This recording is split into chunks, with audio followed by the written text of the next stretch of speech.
সীমান্ত শহর টেকনাফে মাদক মানব পাচার সহ অপরাধ নিয়ন্ত্রণে স্থানীয় যানবাহনগুলোকে ডাটাবেজের আওতায় আনার কাজ করছে পুলিশ ও উপজেলা প্রশাসন।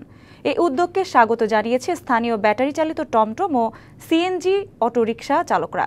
তারা বলছেন ডাটাবেজ হলে প্রকৃত চালকদের জন্য নিরাপদ হবে সড়ক। অন্যদিকে পুলিশ বলছে ডাটাবেজে আসবে শুধু বাংলাদেশিরা, এতে করে অপরাধের মাত্রা কমার পাশাপাশি কমে যাবে রোহিঙ্গাদের সম্পৃক্ততাও। দেশের সর্বদক্ষিণের সীমান্ত শহর টেকনাফ ভৌগোলিক অবস্থান ও সীমান্ত উপজেলা হওয়ায় বরাবরই মাদক মানব পাচারে আলোচনায় থাকে এই উপজেলা, যা নিয়ে অস্বস্তিতে খোদ স্থানীয়রাই। আর অপরাধ সংগঠনের জন্য বেশিরভাগ সময় ব্যবহার করা হয় ব্যাটারি চালিত টমটম আর সিএনজি অটোরিকশা।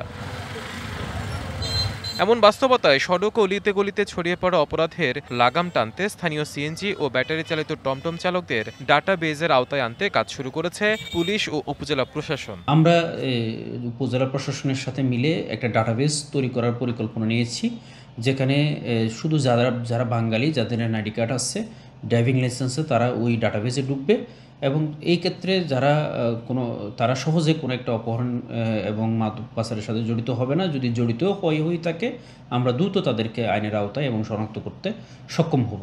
অপরাধ রোধে প্রশাসনের এমন উদ্যোগকে স্বাগত জানিয়েছে স্থানীয় সিএনজি অটোরিকশা ও টমটম চালকরা। আমাদের যে ডাটাবেজ দিবে সেটা আমাদের পক্ষে ভালোই হবে। ডাটাই আঙ্গুললে মানে কি নিরহ টন্ডমালা জিন আছে কিনলা বেশি ভালো হবে। যদি টমটম চালক একটা যদি অপহরণ হয়ে যায় আর একটা টমটম চালক যদি ওনার সাথে জড়িত থাকে, তাহলে সাহসে ওই টমটম চালককে চিনতে পারবে। মানব পাচারকারীদের সাথে জড়িত না, তারা অনাহারী ড্রাইভার, যারা সাধারণ ড্রাইভার, তারা সেখানে লিপ্ত হচ্ছে। সেখান থেকে আমাদের ডাটাবেজ করলে সেটার জন্য আমরা অবশ্যই সেটা ভালো হবে। তবে প্রান্তিক এলাকায় অপরাধ নিয়ন্ত্রণের নামে এমন সিদ্ধান্ত মানুষের কর্মসংস্থানের সুযোগকে কঠিন করে তুলবে কিনা সেটাও ভেবে দেখার আহ্বান পরিবহন সংশ্লিষ্টদের। DBC news desk.